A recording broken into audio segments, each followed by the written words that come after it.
Kanya-kanyang manok ang netizens bago pa ang Coronation Night ng Binibining Pilipinas. Panalo naman sa kaseksihan ang mga kandidata na nagpasiklab sa Bikini Showdown. Nagpapatrol si Mario Dumawal.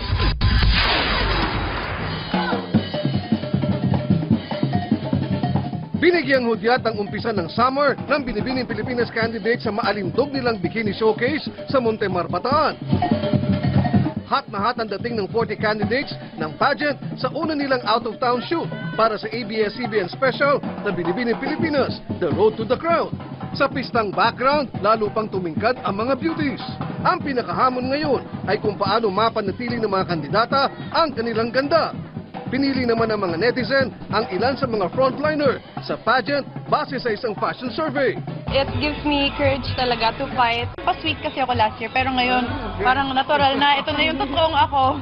Patuloy tayong pong suportahan ang kapwa ng Dobby Colano. One title that I want is Miss International. It touches my heart how strangers make an effort to show their support and make me feel loved. Whoever I'm related to or not, this was my dream.